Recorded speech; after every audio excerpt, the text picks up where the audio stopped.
Josh, I was going through the files. Second episode you were on was you skipped number 2, so you were on number 3. Okay. And Josh, by episode 4, we're talking about Fast and the Furious. Not you, but I did that with Matt, Eric, and Chris. Oh God, was there even a movie out by that point? It might have been like the trailer for Because that was 2015. Yeah, so it's Maybe got to number be 7? 7 or 8 somewhere in there. I know eight. I know For 8 was what, 2015. 2015? Yeah, Yeah, 8 was 8 was 2017. because I was working at the theater. Yeah, I would say So this has to be 7 or 7 then. 7 or 6. So the Fast and Furious has been in this show's DNA since episode 4. and I would argue. I mean, depending on the vision that you had at the beginning, it doesn't necessarily really fit genre, but I think that was, sort of what you're talking about before. It was just like scrambling for topics at the beginning of when this show started. It was basically just asking people who wants to talk about what. And I knew these 3 guys would talk Fast and Furious for over an hour. So I was like, well, there's a topic. Let's do it. Listen, honestly, the guys in the Fast and the Furious are as close to superheroes as anything else. Now, yeah. They were starting to go that way at that point, so... Yeah, I mean, they're superheroes and their powers are driving cars. that don't obey in the an laws uncanny of physics. way. See, Josh, doesn't that make you excited for all the other Fast and Furious movies you have to go through? Superheroes with cars! Yeah, There's nothing even like pre-MCU that if you sold that something to me in that way that I would ever care. Transformers. Barely. I was never really a big Transformers kid. Okay. Eric just cried a little bit. Eric and Romano.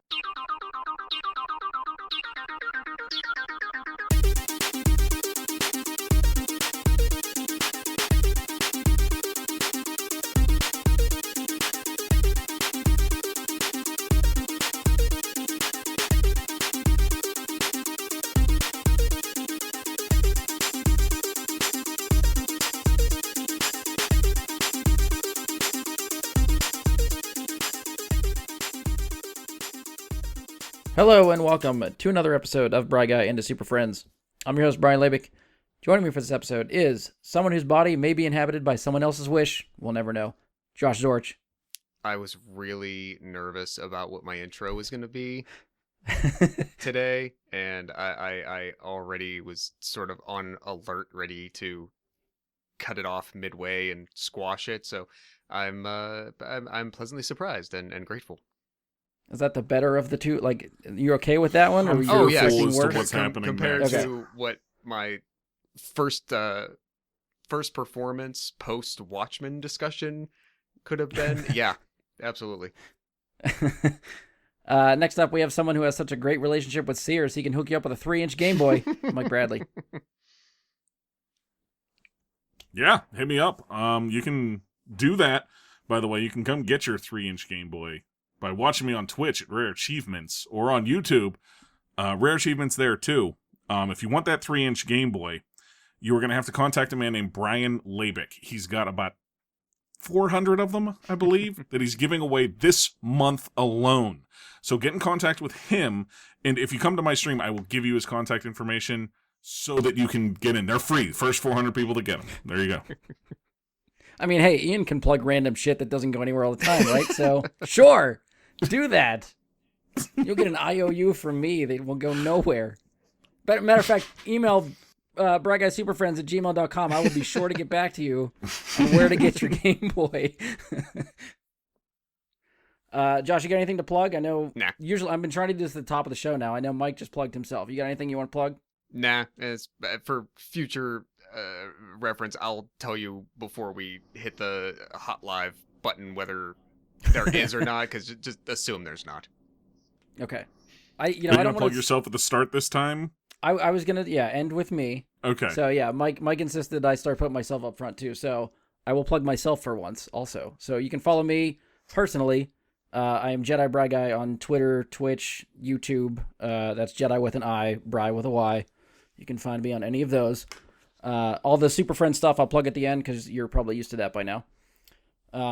So for this episode, we are going to talk probably the first new movie review that we've been able to do in 6-7 months, possibly longer. I should have done my research and went back to see when we actually reviewed a movie last that is technically like new.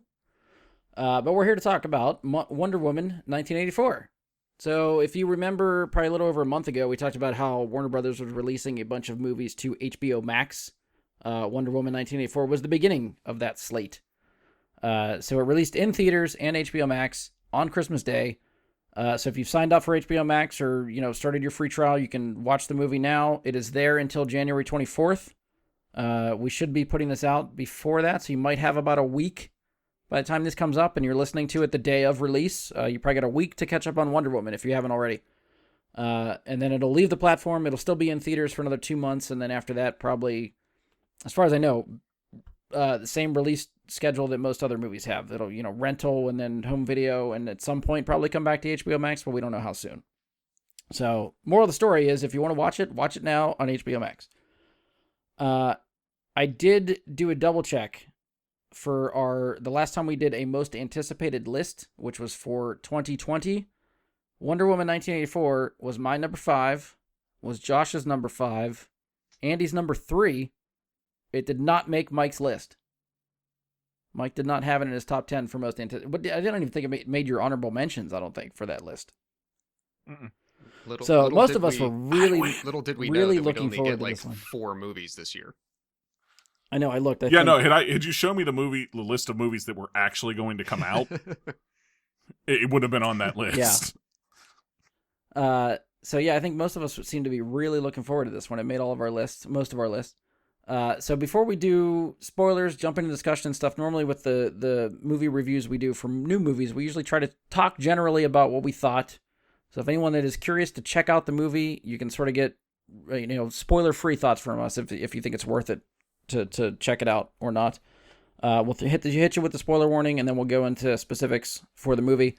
So starting with general thoughts, what did you guys think? Go ahead, Mike. Okay. General thoughts on this movie for me would be one incredible performance and a bunch of disappointment. It looks good. There's, I guess attempts at things being, it just doesn't do it for me. But, there is one incredible performance in this film. You'll have to keep on listening to find out who I think that will. Josh, general thoughts? Lay the breadcrumbs. I don't know if I would characterize it as harshly, but it may fall on that, same side of those tracks. I think this is one where for whatever reason, the sum of its strengths are weaker altogether. There's good parts to it. There are strong parts to it. But there's a series of decisions and like I said, just the ingredients put together just wasn't the right recipe. Yeah. Okay. Yeah, I think I watched it twice. So I watched it when it came out, and then I just watched it again in preparation for this. And as I'm watching the second time, it's like the line that they keep repeating in the movie is one that I was like, you know what? That's got to be the tagline for this movie, which is, this movie is good, but it can be better. Like this is they should put that on the poster for this movie.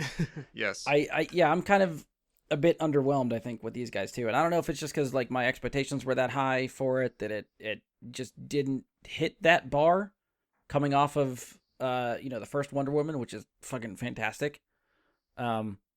I'm wondering if when we get into the spoilers, if Mike and I are gonna have different ideas on the standout performance, because I think there's one performance in here that I can't tell if I liked it or not. It's either really good or like way over the top for me that I don't know if I can get behind it. We're definitely talking about the same person, then. All right. So I want to see why you loved it so much and see if that convinces me one way or the other. And I sort of had this thought, watching something like this at home, like, would I have had the same experience with this movie had I seen it in the theater? Good point. It was made for cinema. It was made for the theatrical experience. That's definitely an inescapable aspect of this. because I found myself doing the same thing that like directors and creative artists that make these movies for the theater don't want people to do. I'm on my couch watching this thing, and as soon as I start getting bored, I'm looking at my phone. Like that's exactly stuff that I would not do in a theater, but I'm doing it because I'm home. See, in my case, I was watching it with family, like in a darkened basement, because my father-in-law wanted to like show off his theater. It's not really a theater room, but he has a big TV down there that he doesn't really get to show anybody, and he was happy to be able to watch Wonder Woman on Christmas Day with us. Yeah. So he got to do that, but we were in a darkened room, so it was like nobody really looking at their phones. The only person who got up was my mother-in-law to go and work on dinner and stuff occasionally, and she didn't really care anyways. Right. So I didn't have that experience where I was looking at, I would have if I wasn't in that setting. Right. In the setting I was in, but Mike, yeah. did you rewatch? I assume you watched on like Christmas Day or the day after. On Christmas Day I Okay, watched. Did you rewatch also prior to the discussion? No, I wasn't going to do that. Okay. We did the same thing. We Sarah and I were able to watch. I think it was the 26th that we did, and then same thing between like the couple days leading up to this. I sat down and redid it. Maybe in a couple of months when it's back to HBO Max proper, probably for good. I will try that method to see. In all honesty, even if I'm in my own home, if I'm watching at nighttime and I deliberately turn out the rest of the room lights, I am way less inclined to pick up my phone and stare at the bright light in the dark. Correct. So Yeah. we watched this. You make more of an event out of it by doing it that way, and less of just a casual view. Right, and it's. I mean, part of it is a reflex from 36 years of living, and that's just how you behave in that environment. You're used to it at that point. But also, like in any kind of dark room, if we're watching TV and the sun has gone down and we just don't happen to turn the lights on yet, I'm way less inclined to pick up my phone because I don't want to have that stark brightness in my eyes. It's just a thing that I naturally end up doing. And so our first watch was in like the middle of the afternoon on a Saturday, right? So, or Saturday or Sunday. So I think trying it again where, you know what, let's start this at 8 p.m. Let's close the blinds, turn the lights off, try this again. We'll put some distance between ourselves, from now till then, and give it another shot. Because I think you're right. The whole environment. Now, to be fair, trying to speak objectively, I think the views that I have on the things that I think were weak would not be improved all that much. It might tick up like half a point, but the overall experience, I might have not noticed that I was harping on those things as much, and I wouldn't have been aware as much, like Brian, like you said, because I have all those other distractions and it's easy to do them. So I can let my attention wane and whatnot. See, I think if you pay close attention, you're going to get more aggravated with this movie. Personally. Okay. I mean, I'll say I watched it twice. I enjoyed it more the second time. And I can admit that. I would agree to that too. I think your expectations were lower. Right. Yeah, that's the thing is, high expectations out, and that's why movies that I really want to see, I usually try to see them twice. Even when we're doing the theater, when theaters are open and movies come out in the theaters, I still try to get to it twice before we sit down and talk about it. Mainly because that first viewing, whatever expectations you have, that first viewing is based on your expectations. This movie was very high on my list as something that I wanted to be good, and it didn't hit that bar. So already I'm looking at it in a negative way. Now that I can go back and watch it a second time, knowing what it is, I can appreciate what it is a little bit more. And sort of find the middle ground of how I'd want to review it or rate it or something like that. I mean, I don't want to get into the spoilers or anything. For me, it was the more I paid attention to the story and thought about the story, the more problems I had with it. I will admit my biggest issue with this movie is the story. For Same. sure. Yeah. Yeah. Oh, yeah. One of the things that I have done, like when we've done the Rewind Theater stuff, is hit the Rotten Tomatoes and Metacritic ratings. So I did look those up for this movie. Where are they sitting at currently? Yeah, Rotten Tomatoes has a critic score of 60%, an audience score of 74%. Metacritic has a meta score of 60, so it's right in line with Rotten Tomatoes. User score 3.9. Oof. So the user That's score went the more other on- way than what Rotten Tomatoes did. I'd say that's more in line with accuracy, personally. I was actually surprised the audience rating for Rotten Tomatoes was up so high, considering too. internet I'm reaction that I had seen right around this when this movie dropped. Well, it didn't get brigaded the way some other movies have. No, but Let's even put it just that like way. first reviewers that were hitting out coming out a couple days before, I expected to hear glowing reviews, and I was not hearing that. And then I started to get a little bit scared, considering the other movie I that still came personally out. have not read a positive review. What's that?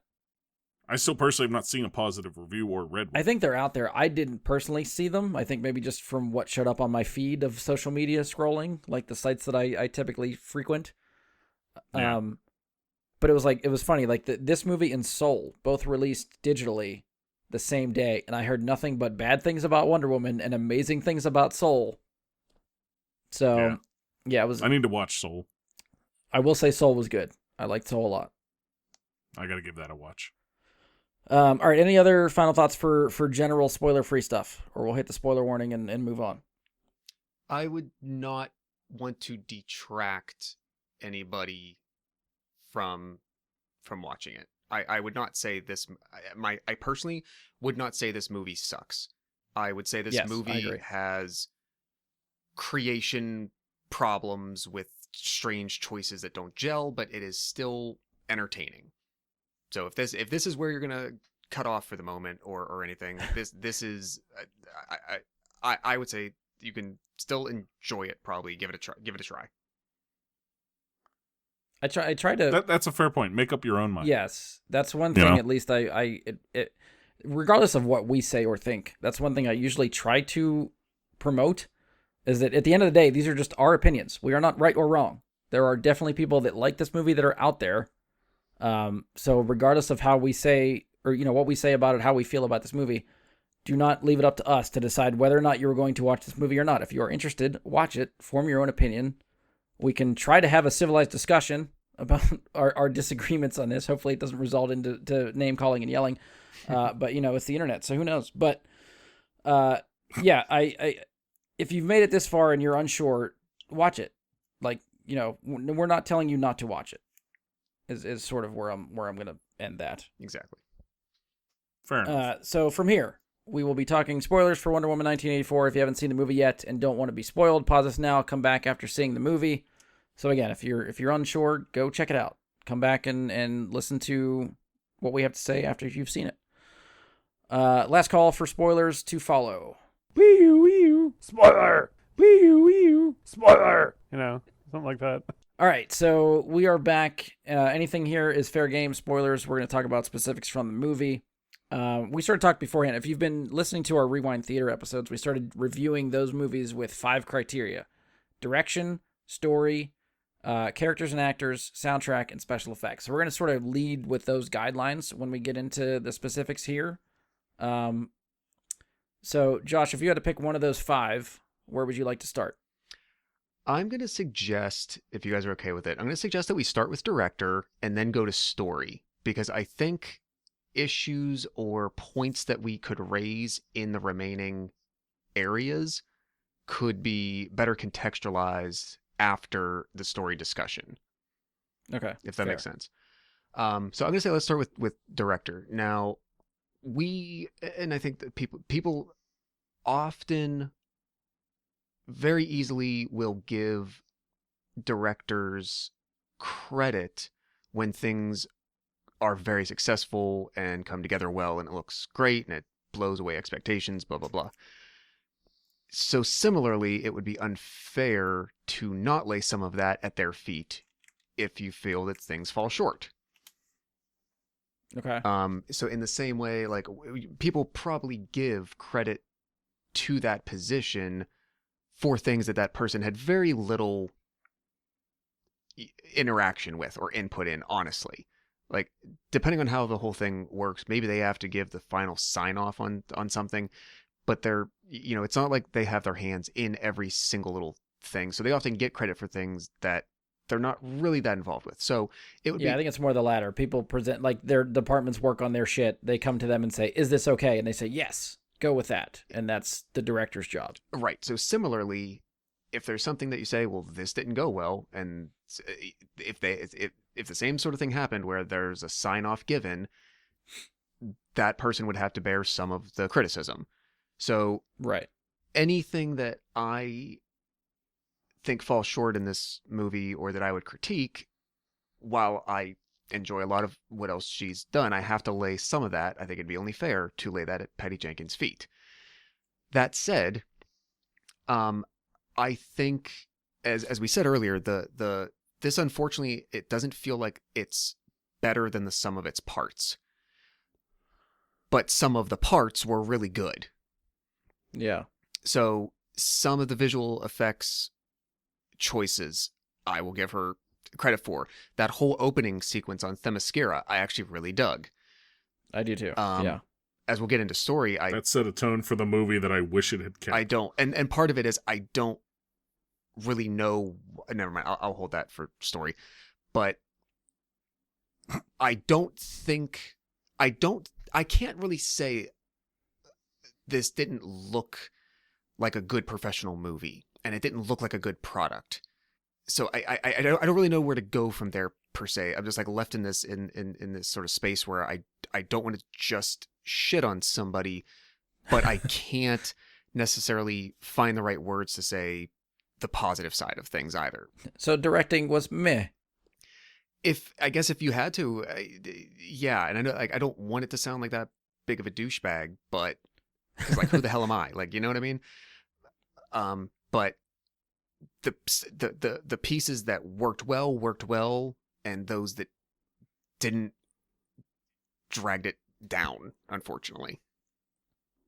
And you're thinking specifically, like, that's why you bit your tongue, specifically story is what drug it for you? You want to dive into more of that? Well, the point that I was going to jump off the Themyscira opening from would have gone into more of a story comment, so that's why I was holding off.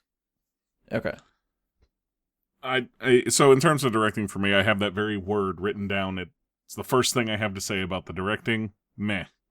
It's the first word of my notes here. I have nothing too exciting or disappointing. It didn't thrill me. It didn't, like, the directing was not that big a deal. And there is some cool shots. The whole thing in Themyscira is awesome. That whole sequence was very well done, very well shot. Some of the angles and the visuals that they came up with for that are awesome. And I guess, like, you have to look at, like, things like editing when you're talking about directing as well. And I don't find any problems with it. I just don't have anything but maybe one or two shots in the movie that are terribly memorable. You know, and I think that's something where, you know, we've got instances where a woman is riding lightning with a whip. And it's, I know it happened, but I can't even see it in my head because it was like, yeah, it was underwhelming for what was happening. Okay. You know, what was happening sounds amazing, but it didn't actually, like, resonate with me well enough. Probably because of, I guess that fight doesn't really fall into directing, but it kind of does. You know what I mean? Like, where that fight, like, how that fight went. Which fight? With Cheetah. Okay. Well, and that's sort of the... It was just like, this could have been so much better and done in a well-shot, like, well-lit area as opposed to what they were doing. I mean, I definitely think the cheetah fight was my least favorite out of all of the action sequences in the movie. Agreed. Yeah. It was horrible, in my opinion. Like all the different choices I think they made there with the cheetah fight just... Ugh. It was supposed to be like that epic battle at the end of all this, and it really, really fell short of that. Yeah, I think So I'm in line with you guys. I think nothing really stuck out to me that was terrible. That I'm like, this is shit. But at the same time, there's nothing in this movie that speaks to me the way No Man's Land speaks to me from the first movie. Like, there's nothing that's that memorable or that epic to me. I mean, there's some cool visual things. I think the action sequences are cool. I think the opening action sequence is good. I think the action sequence on the road with the army trucks is cool. The most visually striking sequence to me that I take away with that I still think is really cool looking is and it's corny as fuck. Maybe we can get into it in story, but the invisible jet sequence. I really like that sequence visually. I think it looks really cool. But like the logistics of like how we get there is like, it's almost just like, okay, what does she have in the comic books? An invisible jet? Check. Okay, go. Like, just make it happen. So, okay, fine. But, flying through the fireworks in an invisible jet, that just looks fucking cool. Like, for me, that's a sequence that sticks with me, and that's the one I seem to remember a lot from the movie. It was a cool scene. So I would say I think by default, as we continue the conversation, the things that we feel, again, like the things that we feel weren't the best or fell short, those would fall under the, negative/critique side of our quote review of Patty Jenkins as director. And those that we blush about go under the positive side. Yeah. I don't know, anything else for direction? Because again, it's hard to pin down like what exactly I didn't like. Same. Well, Direction. I mean, in this case anyway. for me, it's a little bit tougher to separate the two because she also wrote the movie. Did she write it? Co-writer, yes. Yes, her Okay. co-writer with Jeff Jones. And one other. Okay, I did see that. Yeah. Dave Yeah, Callahan. they wrote both the story and the screenplay. But the story was just her and Jeff Johns, and then the Callahan guy was on the screenplay. Okay. So it's hard for me to separate one from the other. Like, as a director, I don't really think she did anything wrong here. As a writer, I think she did a lot wrong. Yeah. Or Okay. they did a lot wrong. Okay. Like, I don't have any directorial problems with it, I guess. All right, well, if we're getting stuck with direction here, should we just spin to story? I think so. Sure. All right, let's go into story then. So, first question I'll ask, and it's probably the same thing that Josh wants to ask about Themyscira. Maybe. Well, I'm assuming. So, they set up this movie at the very beginning with young Diana learning this lesson through that trial that they went. Was that like the trials or something like that they called it? I didn't catch a name, but I took it, as either... Amazonian Olympics. Yeah. Yeah, whatever. So she got a competition, we'll call it. So they go through this competition. She's supposed to learn this very important character lesson that presumably, if you're basing this giant first scene of the movie on, is going to come back later and play some sort of role, right? You know what I mean? What's the purpose of having her learn this lesson as a young girl if she's not going to somehow use that later? And she doesn't. It never comes back. I wrote that It's down just- too. I didn't understand what was, like, whatever was being conveyed through sequences and information and dialogue and all of that. I didn't understand what it had anything to do with the rest of the movie. That was my note too. Yep. Was this movie is trying to teach me something, but I don't know what it is. Yeah, and so, I mean, that to me was one major, like, right at the very beginning, you're like, oh, this is what's going to happen, and the whole time you're waiting for that to happen, which I'll get to something else that I was waiting for to happen the entire time that never did, but that's another category. But we have that happening that way. We have the fact that all of a sudden, just because the man she loved is somehow back, she's okay with it being something that actually absolutely wrecks and takes over somebody else's life.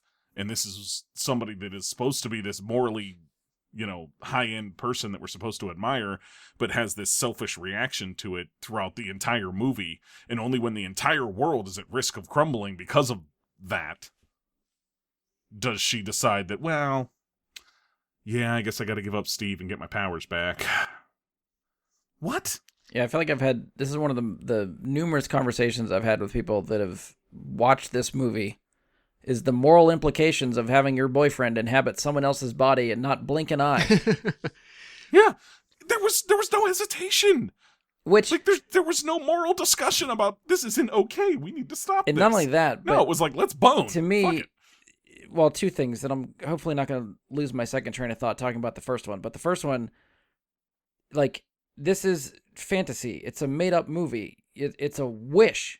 This should not have to be grounded in the fact that he has to inhabit someone else's body. She wished for Correct. him to come back. Just give him, Bingo. just make him appear. He does- he ethereally Right. materializes. You don't need anything else.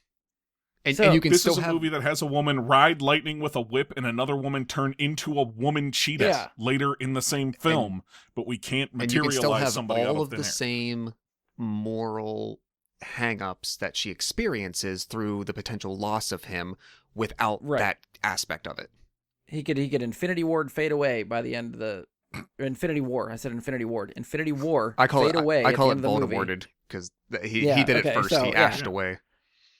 But secondly, and this is me trying to play devil's advocate here, is like you start to think like, and more sort of talking about like like you have to have the director signing off on this stuff. There has to be these people in a room trying to figure out the logistics of this story, and they decided that this was the way it should go. Mhm. They were the ones that picked he has to inhabit someone else's body to be there. So what is the story decision to have it be stuck in those rules as opposed to him just appearing somewhere? And And the only thing I the can story- think of is to have the one scene at the end where Diana comes across the guy that she was seeing that is Steve. right. And then you think, like, how much does that actually bring to the movie? Why does that scene need to be here? And why is it... Or even her encountering him in any other capacity. Right. Again, the I lost I it. think yeah. the reason for that originally probably was something along the lines of she needs to have a moral dilemma about this wish. She needs to have that moral dilemma. And then they never had her run into that moral dilemma. They had her realize it only after the rest of the world was at stake and she was losing something too. Well, I think they show that she was aware of it earlier than that because they argue in the apartment, and she says, "I will not talk about this. I want something for myself. I give all of myself every day to everybody else. Why can't I just have this one thing?" Take someone's Well, life. right. But that's the that thing. one thing That's you're having is so someone's life. that's the strange story choice, which is you could still tell us that the manifestation of the wish through use of this magical tool still has this effect on whatever you want to call it, space-time continuum, universal balance, however it's going to work.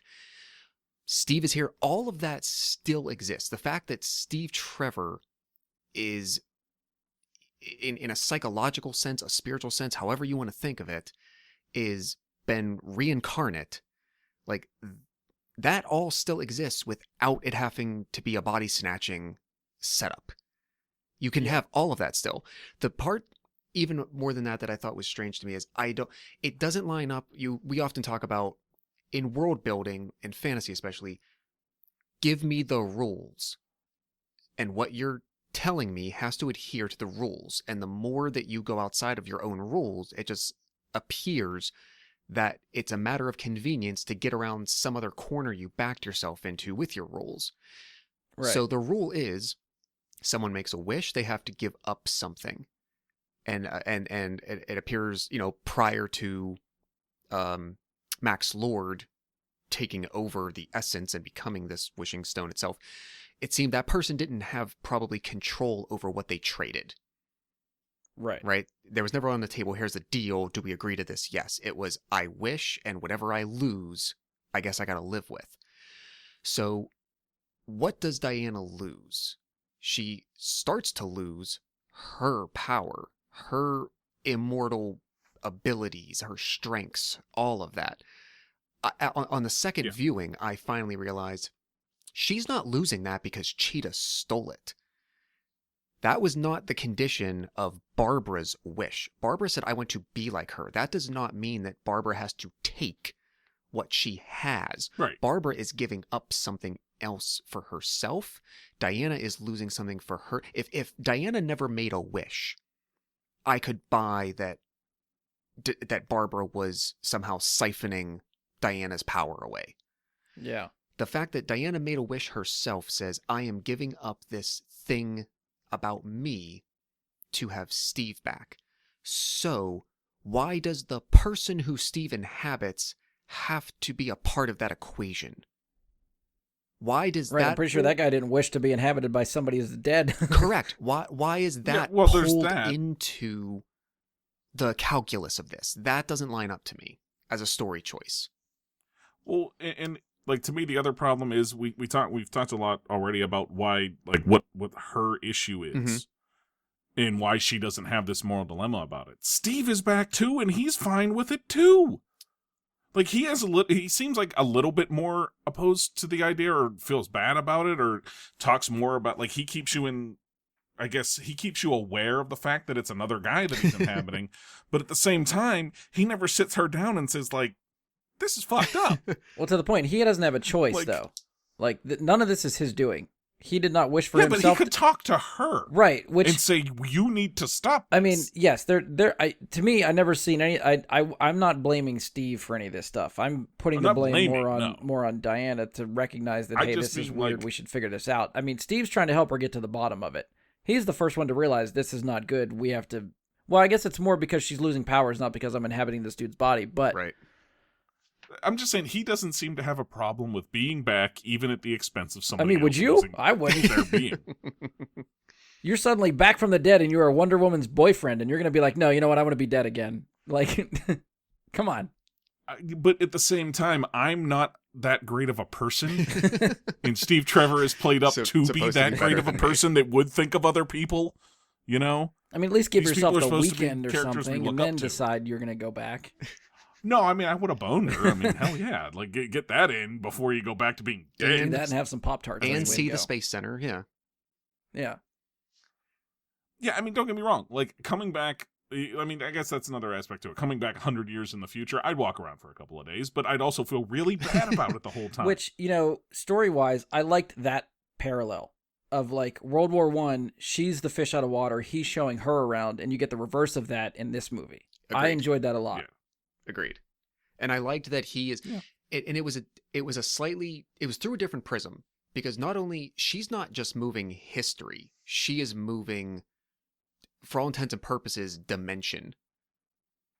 You know, culture, everything. She has no idea what the, quote, Yeah. human world has been for 2,000 years.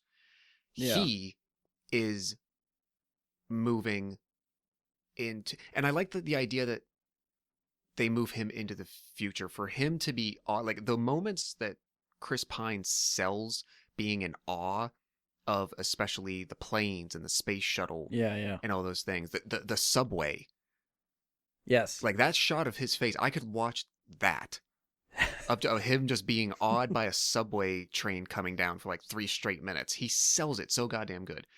We're kind of jumping over to actors and characters in that regard, but if I get one thing I want to jump back to Themyscira for a moment for is, it's not really part of the competition per se, but in the like opening establishing shots, I really am interested in what Amazonian Quidditch fully looks like, because it kind of looks like what they were doing. That was the Yep, thing. that looked really cool. I'm in.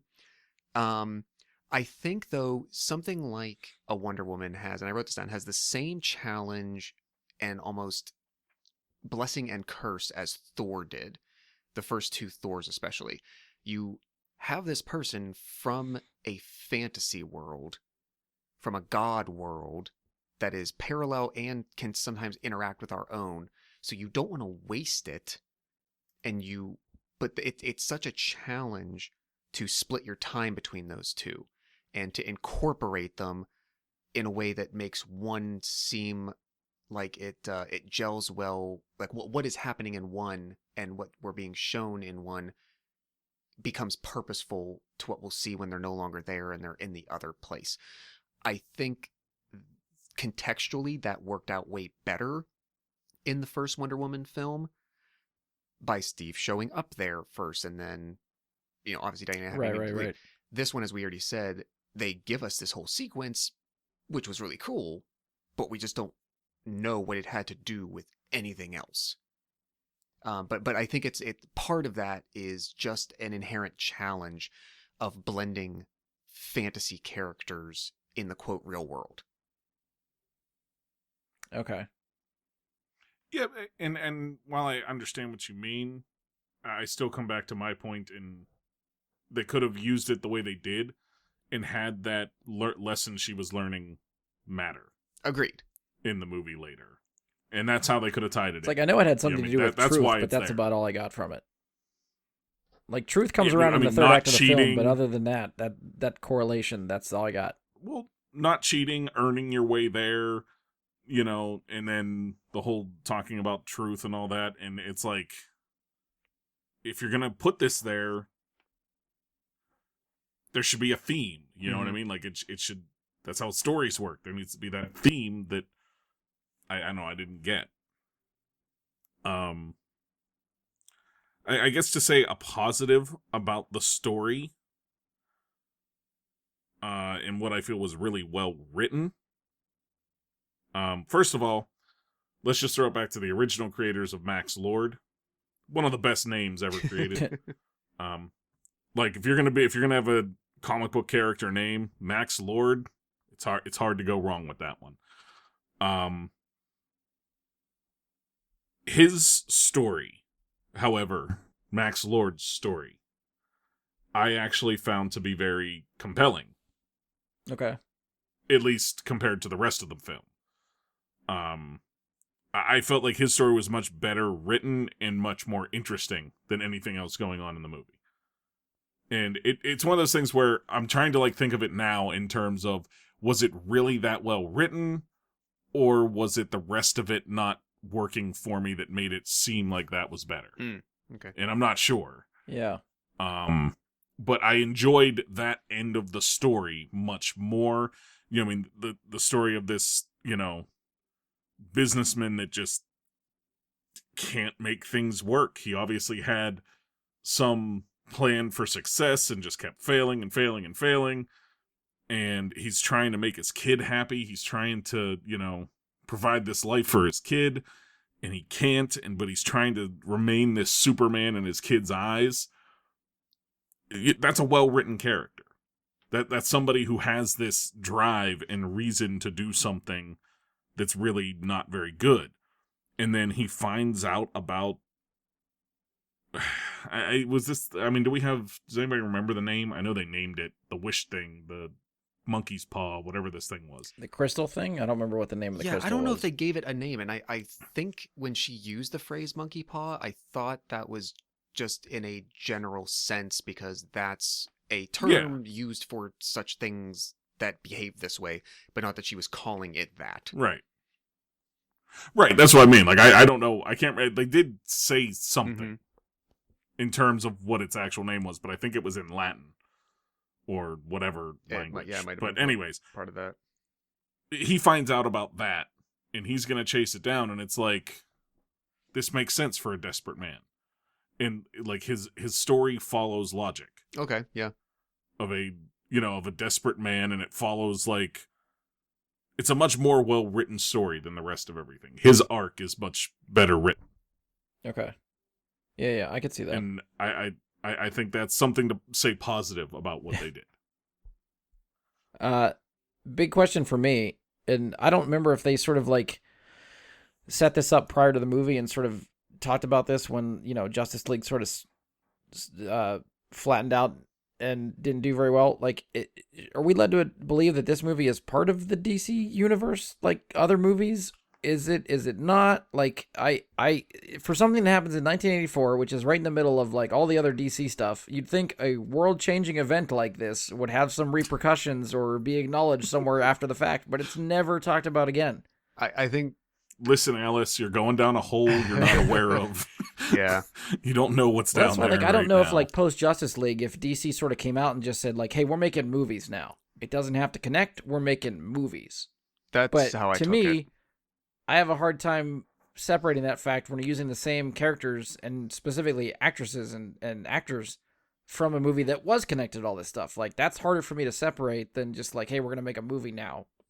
after, like, you Yeah, can't if they take the genie out rebooted of the whole cast and everything. Yeah, you can't put the genie back in the bottle after you open it up and make the DC connected universe. Now you have to figure out how to do it without actually saying we're doing it. I don't know. Yeah. But I feel like that's not on any of the people directly involved with this movie as much as it is on Warner Brothers and their executive team making these decisions. Probably, yeah. Yeah, it could go up to the higher, like, Which you know, I don't. Is Patty Jenkins part of that? I don't. Right. So if Patty Jenkins and Jeff Johns are just like, hey, we're going to make this story, and if there's no one saying, well, wait, there's no continuity here between everything else, or if they're just like, we don't care, dude, you made $1 billion on Wonder Woman 1, you do what you want, we'll make it work, we'll retcon it after the fact, type of thing.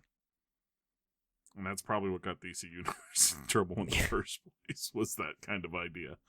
Yeah, I mean, it's. I don't want to like spin off into like the larger "what the hell is DC doing again?" Well, we don't have thing. to. We don't have to. But it's just like so many different characters and actors are playing. Just all the rumors you hear about different Batman that are going to be around. It's like, well, which ones are part of this overconnecting story? Which ones are just stories? And what are we doing here? So I don't know. Anything else to add for story?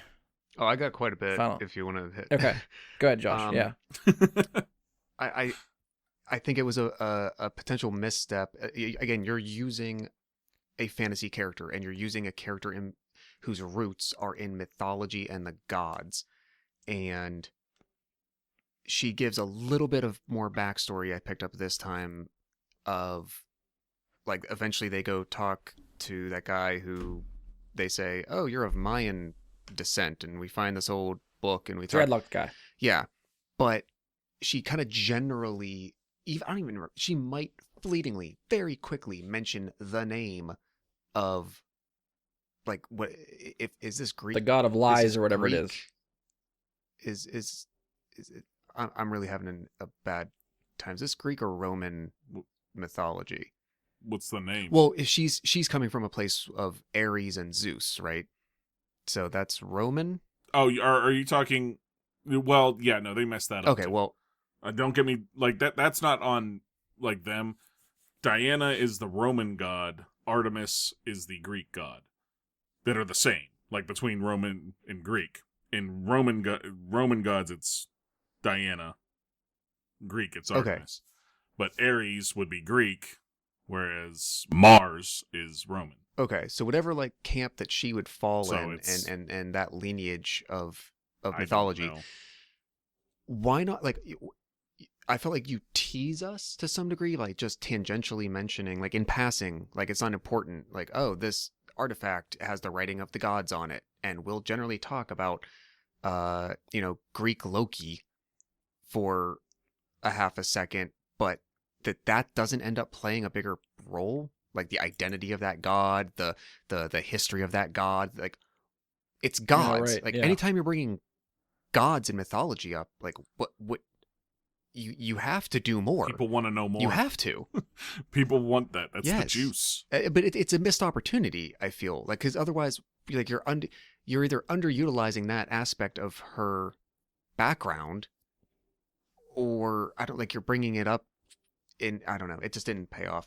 Well, I guess the flip side of it is, like, every movie you don't want to have her, like, would it get repetitive if every movie she's just fighting a different god? Not maybe, granted. I still read Percy Jackson books to this day.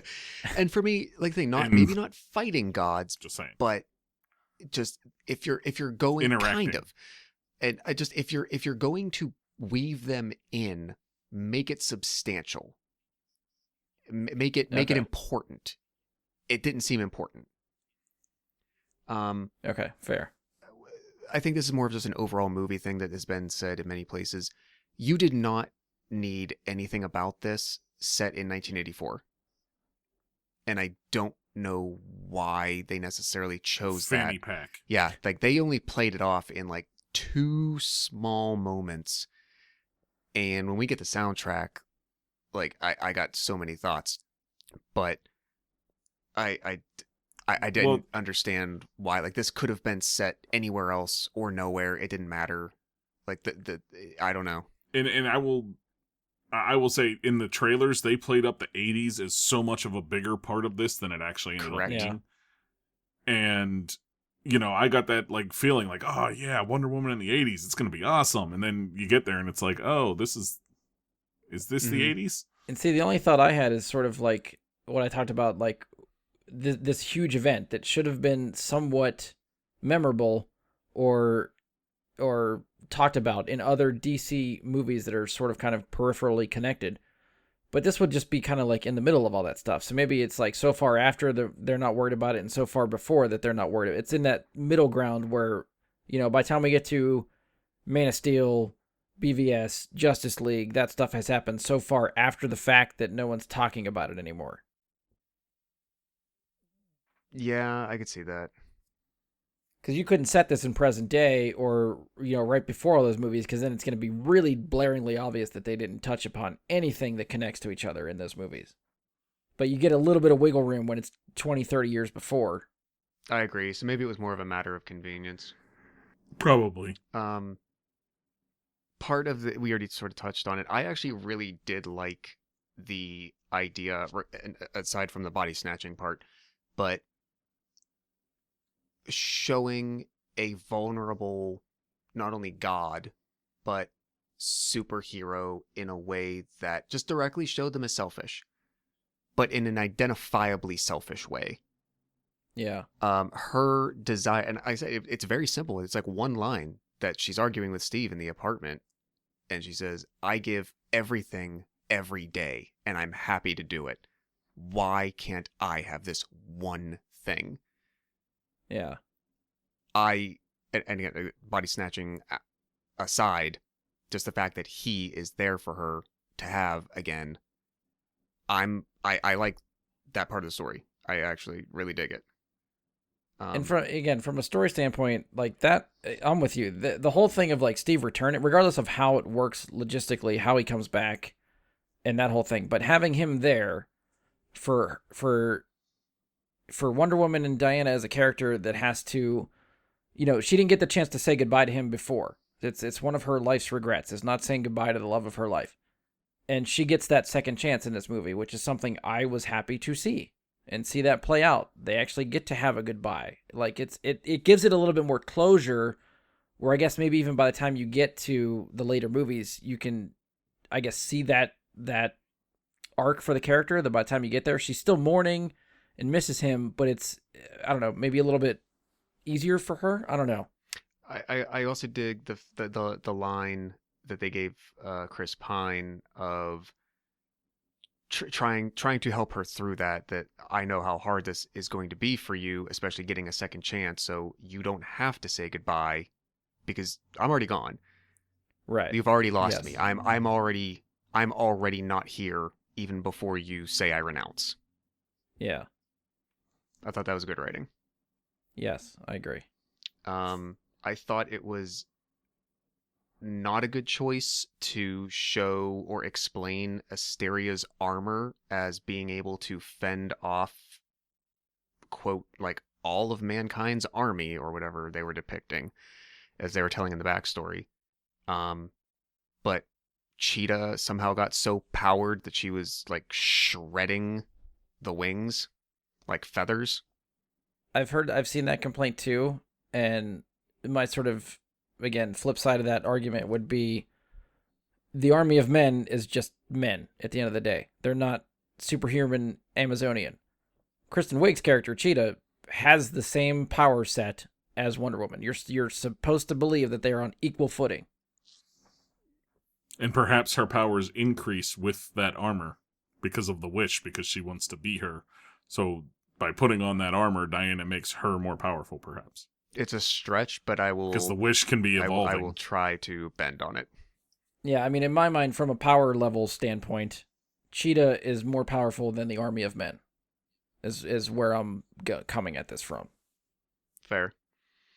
I wasn't as blown away by the way that we get to the invisible jet, as you mentioned, and even like the moment that she turns it invisible. I thought discovering that power set and enacting that was not nearly as strong as it could have been.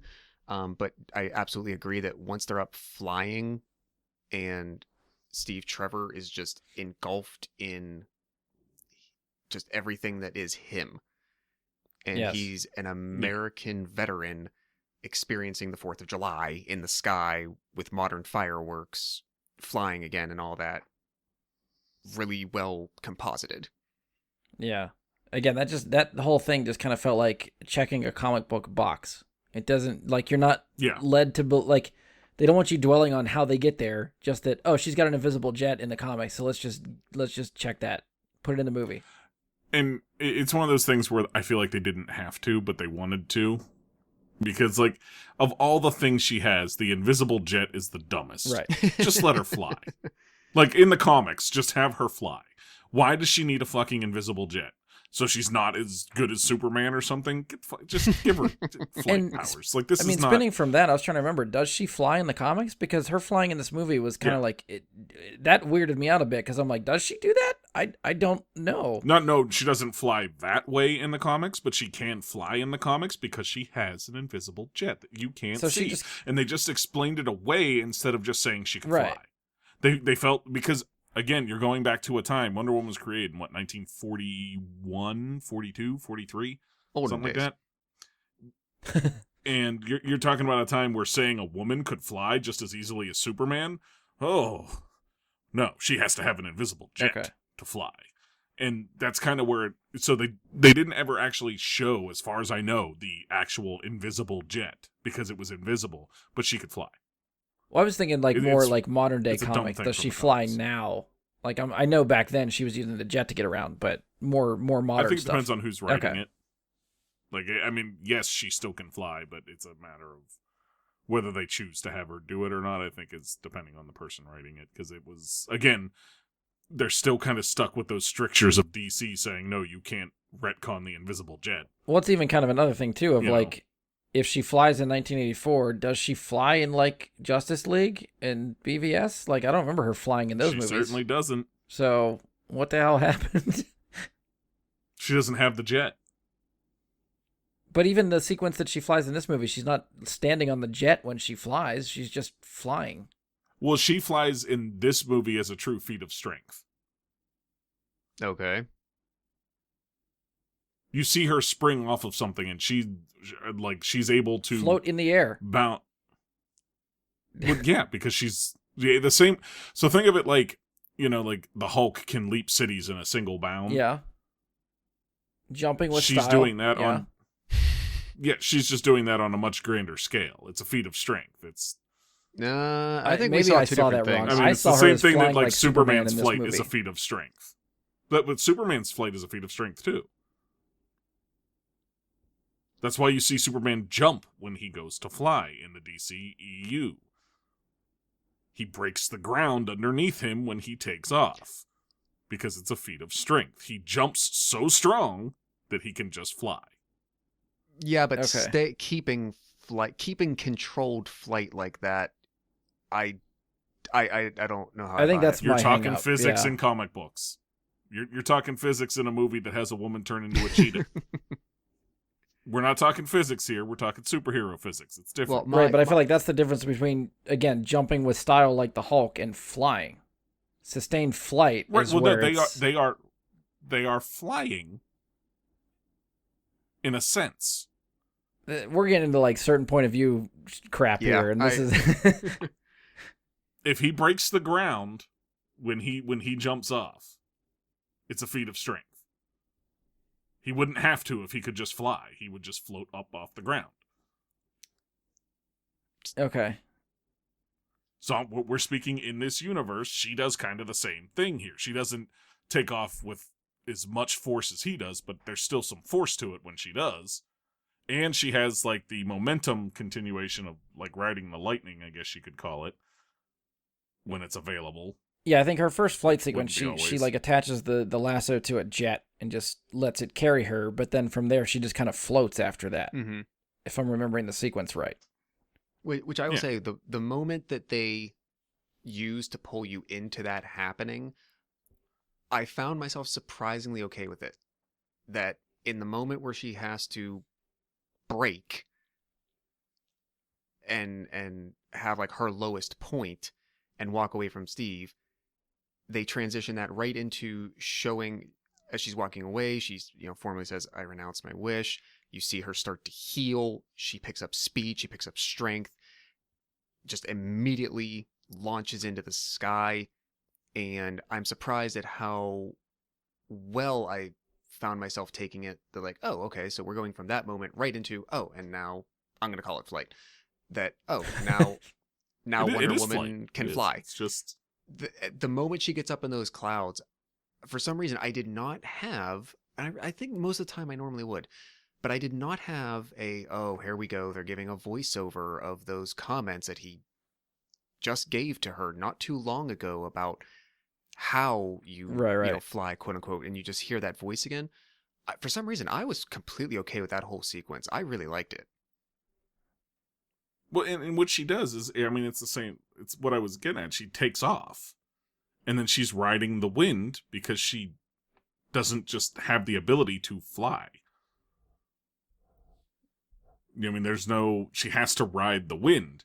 Now, whether or not a human being can put their arms out and actually ride the wind is another thing, but again, superhero physics versus real physics is much different. However she does it, and however they portrayed it, it landed with me. Yeah. Do you have anything else for story? Because I got one big thing left. And we're going on this one pretty long, so we're gonna try to tie this one up too. Okay, so and like I said, I think a lot of what we're talking about though is going to set the basis for comments in the other categories, so that we don't have to like re-explain it. So, I think you saw flavors of this in the first movie as well. I like when there are moments that they write for Diana that shows that she is not paralyzed by what I wrote down as tragically sad things that have to be done. So in the fight with Cheetah, for instance, she doesn't want to be physically defeated. She still wants to, quote, save Barbara. But in the back of my head, I started to hear the, Sharon Carter speech about Peggy. Compromise where you can. Where you can't, don't. The moment comes where she knows, I can't do anything else. Barbara, I'm sorry. If this kills you, so be it. We tried everything we could. This is where I am. I'm not going to pretend that I have to be sad about this, per se. I'm not going to let that stop me.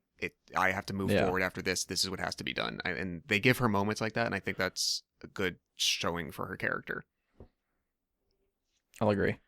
All right, so the last big thing that I have off of it is the resolution of this film. How the conflict ends. All these people all around the world have been granted all these wishes, right?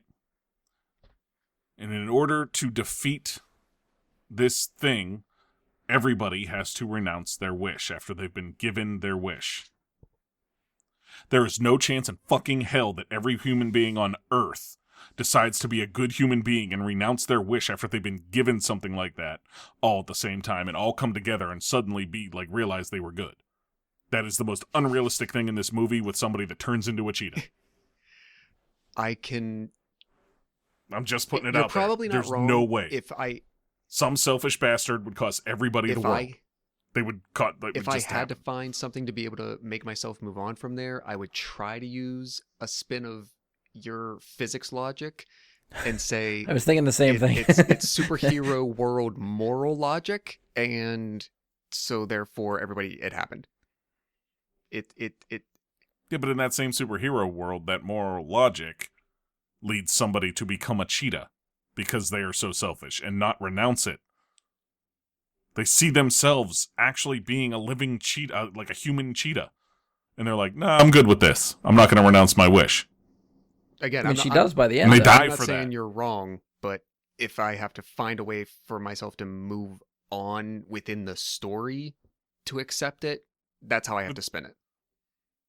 But that's the end of the story, is my point. Like, that's how we get a resolution. Yes. Is because people decide to take back their wish, and I don't believe that's fair. I think the third act falls apart. Like, it builds to this conclusion that you're like, how they wrote themselves in a corner. How are they going to get out of this? And then it's just the most obvious way out is that everyone just gives it back. And I'm with you, Mike. No way in hell the entire world's population that has now been granted this wish is suddenly just going to be like, no, you know what? I don't want this anymore. Yeah, this $100 million I just wished for. Yeah, But at the same time, Pass. the consequences. my dead dad's back. Pass. The My fish came back to life. My dog. yeah, Pass. like they. Come on. No. Again, it just got to a point where, sort of like what Josh is saying, movie logic, like they wrote themselves in a corner. By the third act of the movie, they have to get out of it somehow. It's just the dumbest way to get out of it. But that's what had to happen to, one, finish the story, and two, have no fallout from the story, so that it does largely play by itself and then does not connect to any. Like, you can, again, spin it so it doesn't connect to any other DC movies. I was gonna say, you know how many people wished for superhero powers in that? I wish I could fly. I wish I could be invisible. Oh, yeah.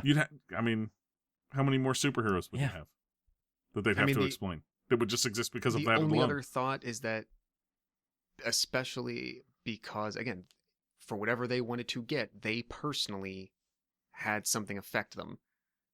They had some consequence that they had to deal with, not just from everyone else's wishes. There's a trade-off from that. And, it maybe in theory, enough people came to the realization that I can't live with what I have to trade. But I thought it was everybody right. that had to. I'm with Mike. I think, to your point, it's not just the majority of people have to give back their wish. We're led to believe it has to be every single person.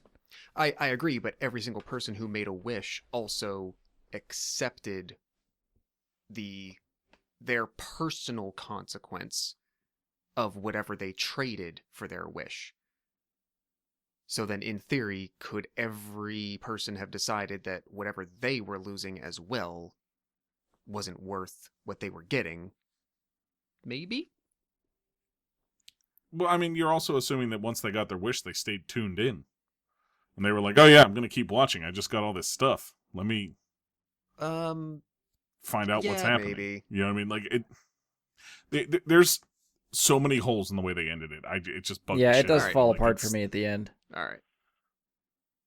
Like the whole, like, I have to be connected to people, but I'm really just talking to people through a TV. Somehow that works. Like Particles. Reagan said particles. It's because they use the particles touch people. That's enough. That's that enough. part. You're not physically touching someone, but TV particles touch people, so you're into God, it. That was dumb as shit. Yeah, that was bad. That was bad. Yeah, so not my favorite way to end, but again, we had to get there somehow, I guess. All right. I think I don't have any more story notes. You want to move on? Well, I think that was Mike's last one, right? First. Yeah, that was. I mean, I waited till the end to The talk end. about That's the fair. end. I would suggest it. What do you guys think? Find one of the other remaining categories that we think we could talk positively about for a while. Actors. Yeah, actors and characters, I think. Okay. Yeah, go for that. Because Sure. we sort of touched on it earlier. I think for regardless of how it fits in the story, having Steve Trevor and Chris Pine back in this movie is a delight. I fucking love him. I think he did great in this movie. There were so many. He is. I don't know if it's just me, but I feel like he's an underrated actor, and I fucking love him and like everything that he's in. And I think even the few bits of comedic timing that he gets in this movie are great. The one for me that sticks out is when he's in the plane, getting ready to take off, and she mentions radar, and he's like, "Well, are they going to shoot at us?" Yes. And then he just looks around and says, "Well, shit, Diana." Like that part had me cracking up. I mean, for me, like Chris Pine, yeah, I think I don't necessarily think he's an underrated actor. I think he's charismatic more so than he is a good actor. Okay. If that makes sense. Like his presence on screen is enjoyable. Mm-hmm. But I don't think I have ever seen him in a role where I was like impressed by his ability to transform in any way. You know what I mean? Like he's Chris Pine when he acts. To me, like he's the same guy. I think no matter what role he's playing. the one role for me that stood out that was like, this dude needs to be in more comedy is Horrible Bosses 2. He is I don't know that I watched hysterical in that movie. True. He's like, I forgot about that. He's funny. like, that was as much of a surprise as like Chris Hemsworth gets in Ragnarok or Ghostbusters. You're like, oh, he can actually. I would say depending if you haven't seen it, I think it's Hell or High Water. I think it's Hell or High Water that Chris Pine is in. Okay, yeah. It's definitely a drama role, but is probably his least Chris Pine role I've ever seen him in. Okay. I have Okay, not seen that. fair enough. I'll look into it. That's with Ben something, right? Yeah, I think Ben. Ben Foster and I Yes. think Jeff Bridges. Yeah. Yeah, it's really good. Oh, well, all right. Mike, should we get to the one that you want to praise? Sure. And that's, I'm sure you're aware that's Pedro Pascal. Okay, that's what I thought where you're going. Yes, he's over the top, but fuck, I love this dude. Like, what he's able to do, and you gotta understand, like, in a part of this, he's actually over the top, I think, quite intentionally, because it's as though that stone or crystal or whatever the hell it is has taken over him more and more and more. And as it becomes more of him, he gets more over the top. Right. But I feel like he plays that smarmy snake businessman perfectly earlier on in the film. And then his turn, of course, at the end of the film, I thought was good. He made the film enjoyable for me. Okay. Half of the points I'll give this movie out of 10, we'll discuss that number when it comes, are just because of him. But yeah, I mean, I'm not going to say it wasn't over the top, but I think that's more perhaps even to directing and telling him to be more over the top, and you know what I mean, like things like that. But I think he did a really good job selling it. Okay. For what he was doing, and I didn't feel like I was watching typical Pedro Pascal here. Mm-hmm. This is not, you know what I mean? He did not leave me in that moment where I'm like, man, I can't not picture the Mandalorian or the guy from Game of Thrones right now. You know what I mean? I'm in that mode where he's Max Lord. Yeah. He was Max Lord here. Whereas, again, Chris Pine to me could have just been Chris Pine and not Steve Trevor. Okay, I understand. Okay. Like, Kristen Wiig was Kristen Wiig more than Barbara to me. Yeah. And that's why I say I think he had an outstanding performance that made the movie a lot more enjoyable. Yeah, I'll give you For me. that, like, as the movie went on, he definitely played it up more, which coupled with the unraveling of Maxwell Lord, like that to me made sense. It's just, I don't know. I guess I just couldn't tell if I liked it. Like, just me personally. Like, it felt like so over the top that it almost felt like he was in a completely different movie than everybody else. And that kind of pulled me out of it a little bit.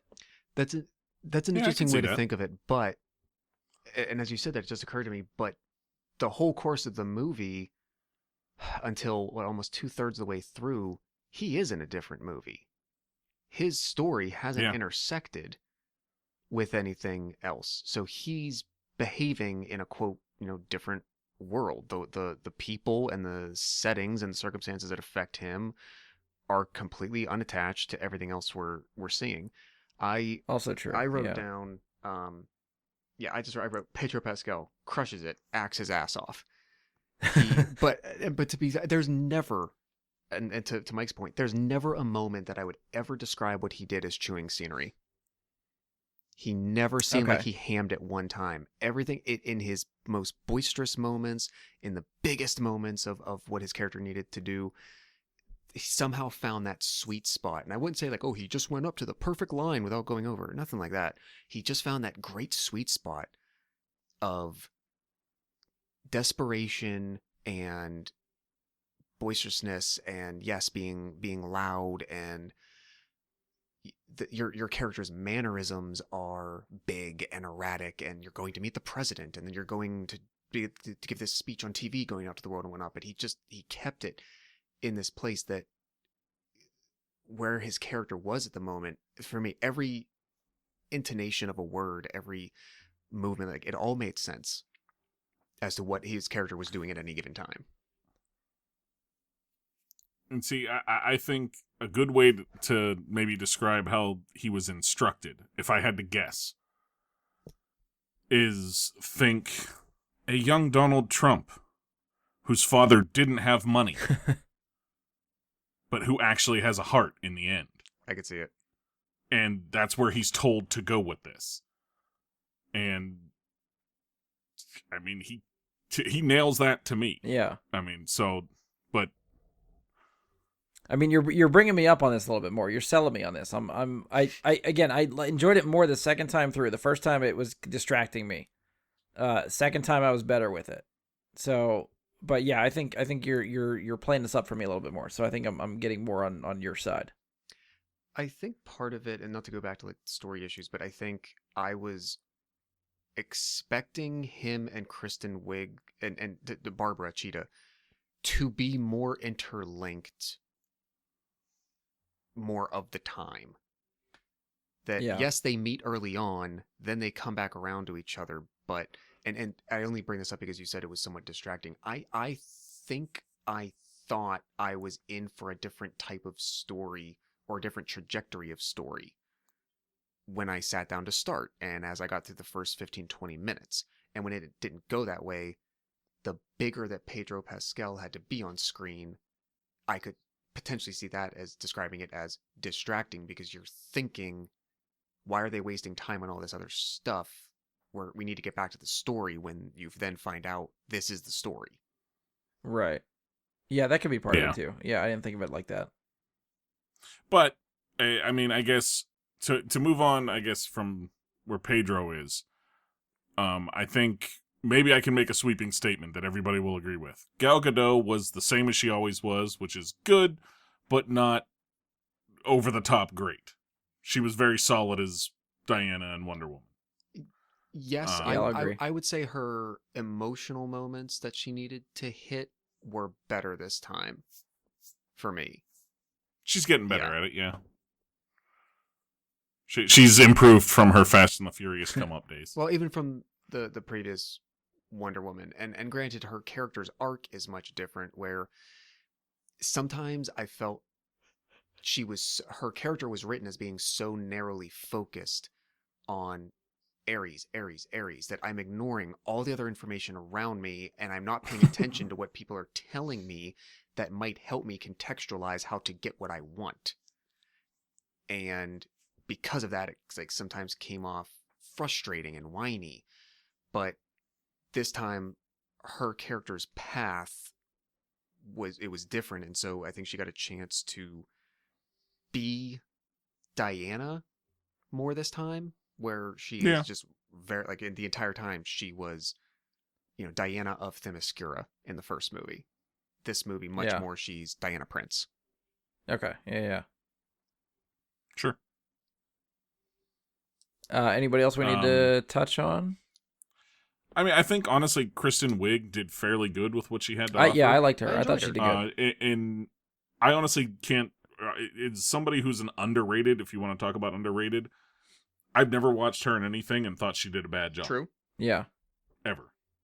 And I've seen her in a lot of things. She's good in comedy. She's good in drama. I don't really think she was fit to be Cheetah. Once things get to the Cheetah part of it. Okay. Up until that point, I think she was fine and it worked. But in the terms of like, I don't know. Cheetah to me, I still, I don't know, maybe I just feel like Cheetah's a bad choice in general. But Cheetah is a big Wonder Woman villain, Right, yeah, it so, wouldn't be my you know, first choice of DC villain, but it is a big Wonder Woman villain, so eventually she'd have to show up in a Wonder Woman movie. So I'm sort of with you. I get that she had to be there, but it wouldn't be my first choice. Yeah, like it's one of those things where it's not going to play well on film no matter how you do it. Like, just think about like trying to make Thundercats into Right. a movie. It's you don't do live action Thundercats for a Yeah. reason. It's a thing. I enjoyed her the choice of her. Like from the beginning, it was announced because it was one of the like I would never think of her whatsoever. I'm No. sure there's many Yeah. other action-oriented female actresses. Mila Jovovich. Oh my God, why can't I think? But I guess the difference is there's a lot of those action-oriented female actresses out there, but a lot like male actors that are action-oriented. It's not a female versus male thing. It's just a lot of them aren't very good actors. they don't act very well. Very few of them can do both the action and the acting, because most often they're chose for the action part because they're very good at the physical part and they don't really care about their acting ability. I was trying to think of Charlize Theron, who I think might be the one a rare exception. She would be an exception. But I'm glad like they went outside the box and it made I mean, you're basically doing an origin story for Cheetah the whole time too, so you're juggling that. But I thought it was much easier to deal with the pre-Barbara part with her, and then put her into like struggling to shed that skin and enjoying this difference that she's becoming. I actually really dug it. I wish we had more time with her to experience the transition, not just to Cheetah, but the personality change side of it. And I wish it actually, in the end, before she even got to the Cheetah part, went further in dissecting that along the way. Yeah. Anything else for characters? Anybody else we need to talk to? We didn't touch on. We'll spin off to the last two. I would just point out. I think we hit all the major actors. I would just point out that there's a guy named Jake at the museum that we meet early on when Barbara arrives and drops her briefcase. That guy's a dick. The popped collar guy. Yes, he's a total asshole. Jake is an asshole. Well, I feel like they had, men play that kind of role in this movie quite a bit. You know what I mean? Where like, and one thing, I guess, not to head back to directing, but I would give some credit to Patty Jenkins on that, and kind of letting you experience maybe not, the bad side of what men can be for an attractive woman at something like that gala or ball or whatever it was they were having. It's not showing men in a bad light, but it's showing what it's like to be an attractive woman around a bunch of men who are shooting their shot. Mm-hmm. You know what I mean? And just having to realize that this is going to happen 20 times tonight and I'm going to have to walk away from all of them. Like, this is just what's going to happen. I think they did a good job in showing that, but I digress. Go ahead, Brian. Do we want to just, I was going to say loop the two together, because there's not, I don't know how much we're going to actually have on both of these, but we'll just hit them quickly. So soundtrack for next one, and then we'll end with special effects. I have one note for soundtrack. And then I'll let Josh go off. Your one note might encompass everything that I would say. I don't think so. Go ahead. So Wonder Woman has this amazing theme song we've put together over the course of this DCEU so far. Yeah.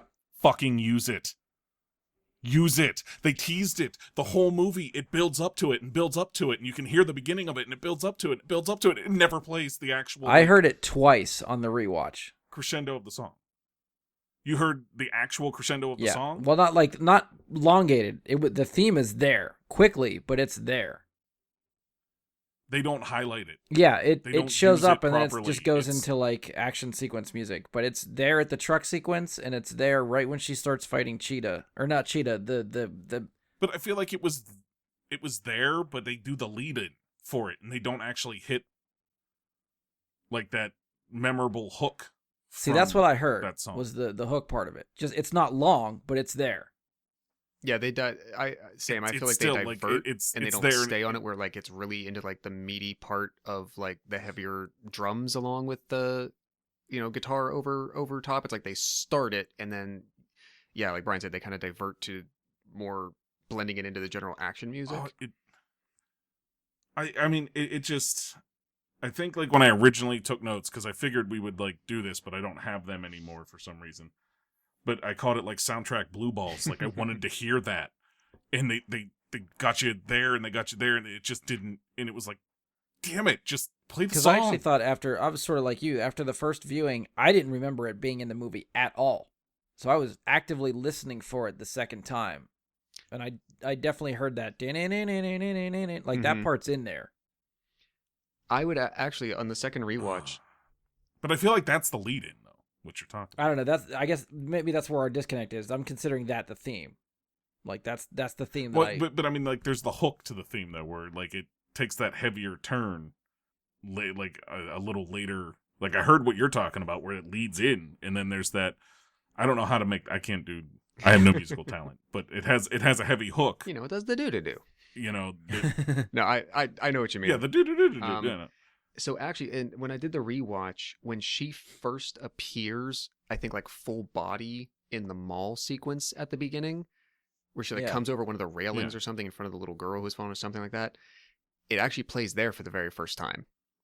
Okay, so I completely missed that even on the second viewing. But I actually really dug it because instead of just like, 5 minutes into the movie, here we go, balls to the wall, guitar, it actually plays on like it's a bit subtle and it's not totally soft, but it's like on a lighter version of just string instruments. And you hear it, and it's almost like Kramer coming in the Seinfeld apartment.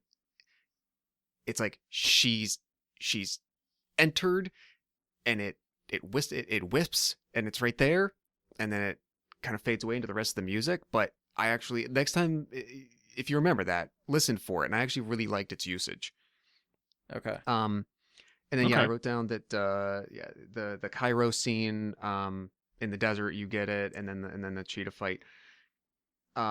Before I get to my biggest music point, I actually will point out when Barbara is on her jog and gets catcalled by the same asshole from before, and she turns on him. The first time she punches him into the van that's on the sidewalk there, you get sort of a cheetah-ish, I wouldn't say a cheetah theme per se, because it's only a couple notes and they use it a few times, especially during the later fights too, but the notes they use, the order, sort of the sound of it, it almost feels like very deliberately, like an anti-Diana theme.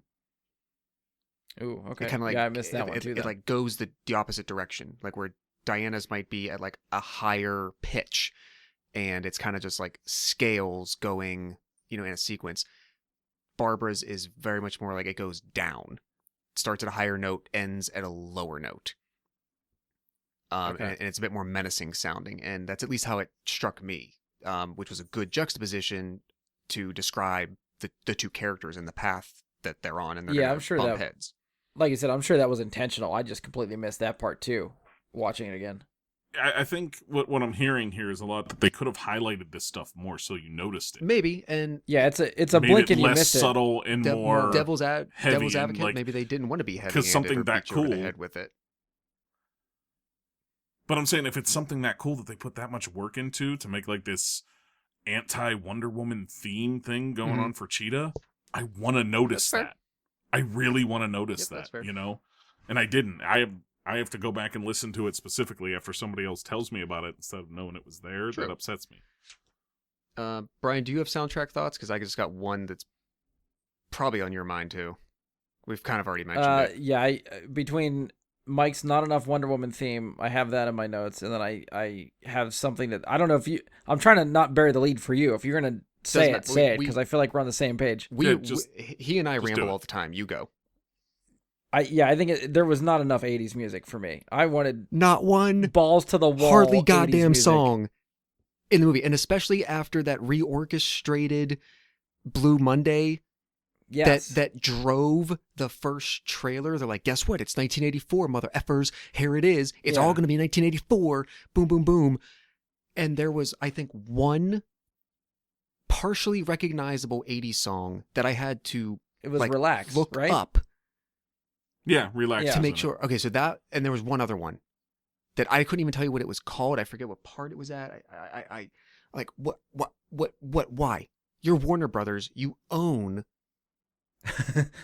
goddamn record labels. You have the rights to all this shit. It wasn't, it barely couldn't have been a matter of money. Like, why? Yeah, music overall dropped the ball in this movie because one, like Mike, I want either more Wonder Woman, either lean into the Wonder Woman theme song or lean into the 80s soundtrack for this movie, neither of which they did, and that makes me angry. I mean, and that to me, like, is a look at Captain Marvel as a blueprint for how to lean into it. Yes. Play the 90s music in the background, have it be genuine things people loved from the 90s, but maybe not like the overall, like, most expected pop hits that you're expecting to hear That's every why I time. thought Blue Monday was Some such of them a good have that, and choice some of them will just be good. for Yeah. the trailer. Well, Relax is a good choice Very too true. for it. But had they used it more though? Like Relax was subtle, like, and it was a reworked Relax too. You never It even was hear the not chorus. Just It's Relax. just the music from the song. I don't remember ever Yeah. hearing lyrics from the song in there. Yeah, no, you don't. It's there. It's during the ball, right? Like whatever that is. Like it's playing ga- in the yeah, background as she's yes, walking around. yes. The gala, whatever. I was thinking it was Like she's during walking like around the and it's playing jazzercise that in the sequence in the background. beginning, but no, you're right. It's the gala ball thing, the party. But Yeah. that was what I wrote down. And- And actually, unless I'm really stupid, is the actual title of Relax Welcome to the Pleasure Dome? Because that is the Frankie Goes to Hollywood song that is credited, not Relax. Oh, Well, again, it could be a similar sounding Frankie Goes to Mhm. Hollywood song because they didn't play any of the Right. lyrics to it. or is it like that song, but like in parentheses, it's relax? Like maybe we've Yeah, I don't I know. don't- Like, just yeah, been calling it relax the whole time, but that's not the actual title of the song. I actually don't know. There was 2 Gary Newman songs in it. A song called M.E. period, which I've never heard of. No. But apparently, Nope. and somewhere, maybe as someone passes a record store or TV store, the music video for Cars was playing. Like the fact that there is not, if you're going to set this in the 80s and use what you did for the promotional materials, the fact that there is not an awesome mix coming out of this that I can have was a huge, huge missed opportunity. Yeah, I agree. I mean, the only thing you could sort of spin is like maybe they just didn't want to make it distracting. But Josh, to your point, if you're going to market this movie that heavily as like, this is the 80s, let's fucking go. Like, what I want that soundtrack. At the very least, like, so most, if you really watch it, only about maybe half of the music in Guardians of the Galaxy, or a third, is actually diegetic music. It's music happening within the movie. Right. Everything else is just getting played over sequences. You could do the same thing here. They're maybe not when they're riding in Cairo per se to have like American 80s music playing, but it seemed like there were opportunities where even if you wanted to have 3 or 4 or 5 songs play along the way in the environments that they end up being in, makes total goddamn sense. Yeah, I agree. Yeah, missed opportunity. To answer your question, I put it in there for you. No, they are different songs, but they sound so similar. I just looked it up just to see, and Welcome to the Pleasure Dome sounds a lot like Relax in terms of the So there you go. They orchestral. if they you will, fooled the us all. instrumental We version. all thought it was relax. Yeah, like it's. I mean, it's Frankie Goes to Hollywood. Even like the I don't know, moaning or whatever whatever at the beginning of it, like that's in both of them. See, and you said you weren't That's in- musical. I mean, Yeah, I'm is not. Warner Brothers going to tell But- me that the royalties that they would have had to pay for Relax were too much, so they went with Welcome to the Pleasure Dome? Come on, what happened here? I don't know. Well, maybe they wanted to be different and they wanted to go that route with a song that nobody recognized, but they just barely recognized as a different song that it's And not. if they wanted to go actually. different on the score. No, to be fair, I will say the second on the rewatch, I did try to pay attention more to the actual orchestral score outside of just, hey, when does Diana's theme come up? And there were Yeah. definitely times where I thought it complemented what was happening very well.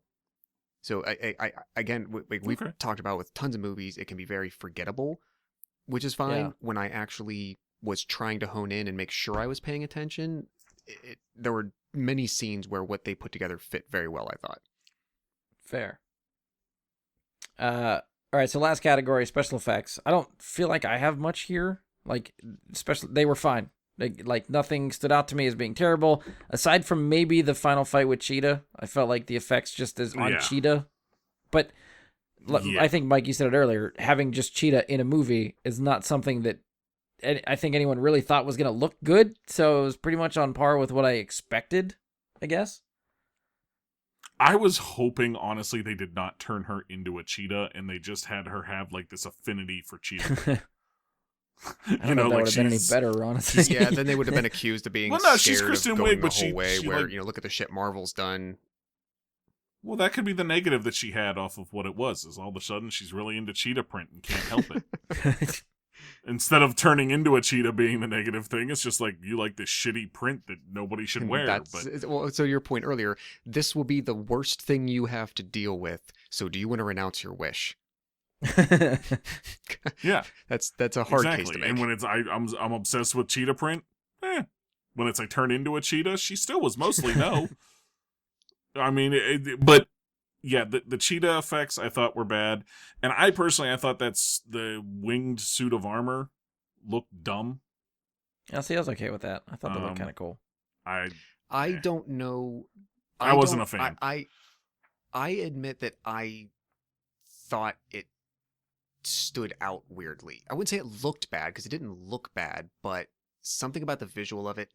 If what they wanted to do was bring something like that from the comics into the screen, if that is how it's basically presented, and it's a good translation of that, and I don't know the answer to that, but I don't know enough about the comic to be like, yes, it's from this comic. Then okay, but I agree that there was something about, I don't know, like the chunkiness of it or something that just felt a bit too much. It's Wonder Woman. She doesn't need armor.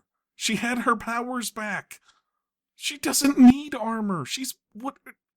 I mean, if it's from, don't we watch her take a punch from Superman and Justice League? Source material, if it's from the source material, some writer along the way decided that there was a use for her. And if they wanted to draw something from that and incorporate more things, like I said, that's the part that I'm not bothered about. But I will say I probably too had the same just sort of like visual reaction to it that you did. I mean, it's a very striking costume for the poster. Like that sucker that stood out on the poster. Yeah, I don't know. Everything else seemed okay. In terms of like special effects, maybe not enough explosions. I'll say it for Ian on this. You know, the explosions were okay. I mean, threat of explosion was like off the freaking chart. And I think that would get a negative explosion rating though from Ian if there was like just the threat of the explosion happening and then you don't get to actually see the explosion. He'd have a bad reaction to being teased. Yeah, like the blue ball explosion. Yeah, I don't know. Yeah, I'll have to ask Ian what he feels when he actually watches it, because he hasn't watched it yet. So we'll have to see how he feels about being teased with a big explosion and then not getting it.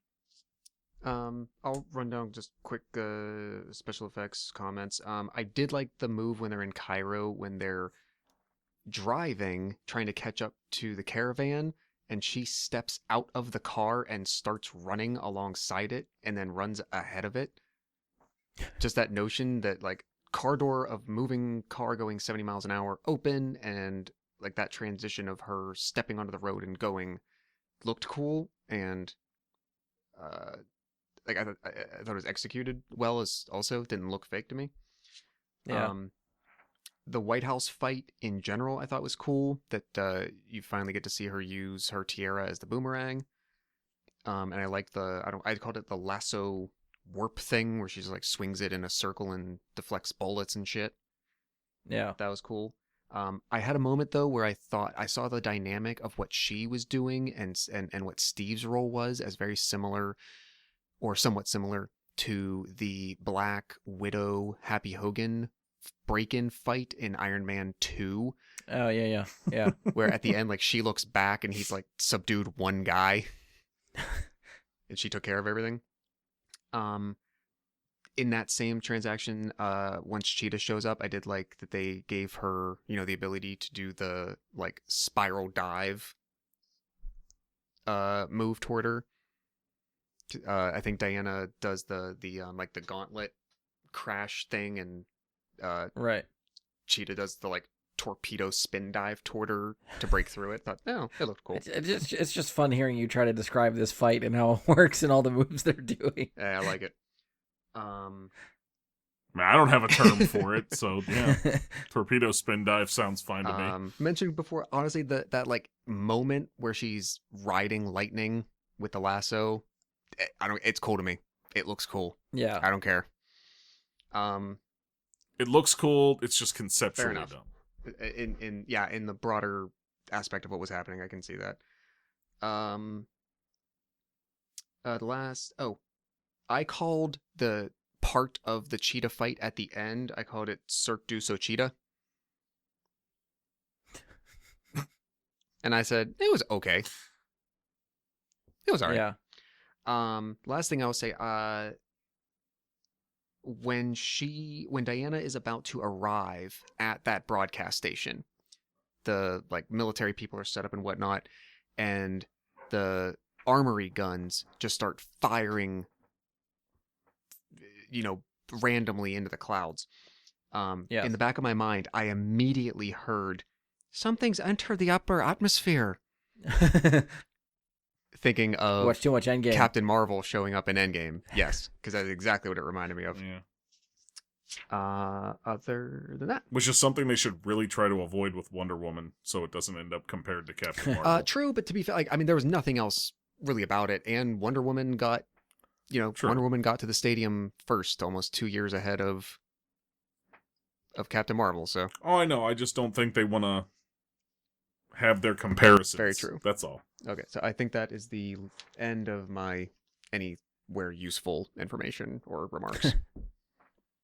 Sort of one of the final thoughts that I forgot about when we were talking about like characters and stuff, and maybe this is where we'll sort of wrap up. The post-credit scene. We get Linda Carter. There was a Did no one watch the post-credit scene? Yeah, it was a I mid-credit walked away stinger. and... That's what it was. Yeah, mid-credits. Sorry. What happens? Explain this to me. Linda Carter comes back. Okay. So Diana's talking about the first Amazonian that wore the gold armor. What was her name? Artemis. Artemis. Artemis. Asteria. Asteria. Asteria. Okay. So there's a woman that you see from behind walking through a market. Some pole falls down, and she just single-handedly stops the pole from killing a kid. And then the mother turns around to thank her. When she turns around, it's Linda Carter. And she goes, "Oh, thank you." And then she goes, "Oh, my name is..." I already forgot her name. Asteria. Yeah, Asteria. So the whole, you get the myth of this character, how she first wore the armor, the first one to stand up to men and all this stuff. So now you see her as Linda Carter in the movie. So that was a cool nod to the original Wonder Woman and all that stuff. So I don't know whether that character will come back in any future movies, but it was just cool to see that there. I got a kick out of that. Mm-hmm. All right, so from there, I guess we'll wrap up and end with our ratings. So out of 10, where would you rate Wonder Woman 1984? Any volunteers? I thought about this knowing it was coming. For the moment, I'm putting it at a 6.5. Okay. Mike, where do you land? 4.5. Okay.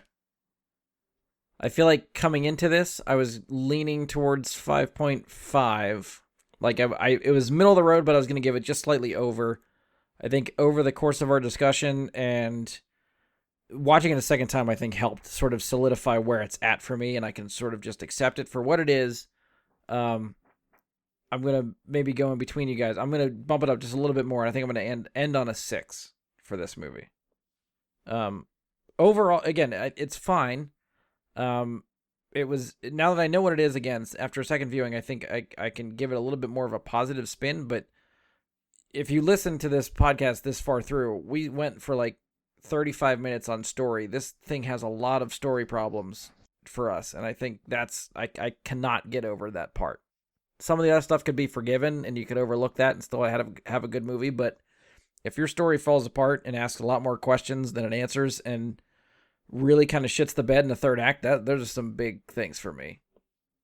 Yeah, so visual things and minor issues can all be forgiven, but when it doesn't make sense, it doesn't make sense. There's no getting around that. Josh, anything to add? Final thoughts? No, but everything's off of my brain. Okay. Well, then that's where we're going to end this one. So if you've enjoyed the show, please support us. Leave a 5-star rating and review. Be sure to give us a share on social media. You can follow or subscribe to the show. We are on Spotify, iTunes, Google, Anchor, Stitcher, hopefully anywhere you can find a podcast, you can find us. Brian, if you'd like... did the listeners have to look forward to? What is up and coming on the show? I think the next one we have planned is our next Rewind Theater, which if you've kept up with those episodes and seen our wheel spin, which actually the time we're recording this, I should probably put up the video of the wheel spin. If not today, then definitely tomorrow. We are doing Atomic Blonde on the next Rewind Theater, so hopefully we will record that next week to have that up a week after this. That's awesome. After that, it's kind of we wing it. After that, we'll see what comes up after that. Yeah. Yeah, we got to see what the wheel Yeah, says, at the very least, after you know? Atomic Blonde, maybe 2 weeks, and we get another Rewind Theater episode. In between there, we'll see what we can come up with. Yeah, that'll be fun. It'll be our 10th Rewind episode already with Atomic another Blonde. more recent movie. Yeah. Well, I mean, that's that's what it's what the wheel chose for us. So The we Wheel of gotta Fame. take what we can get. If you want to follow us on social media, we are at Facebook. Search Bry Guy and Super Friends on Facebook. Go to facebook.com/BryGuySuperFriends. You can send us questions, comments, topic suggestions, anything you want to hear or talk to us about. We are there. Try to send us an email, bryguysuperfriends@gmail.com. It's there. It works. I won't check it. Hit us up on Twitter at BGSuperFriends. Those we'll see. We can talk there. Again, as a reminder, if you want to follow me on Twitch, it's Jedi Bry Guy. If we ever do live episodes of our recording, which we've done a few times, it's been a couple months since we did the last one, so we got to try to plan something for that. But you follow me there. That's where we will do the live episodes for this show when we do it. And I think that's it. On behalf of Josh, Mike, and myself, thank you for listening, and we will talk to you next time.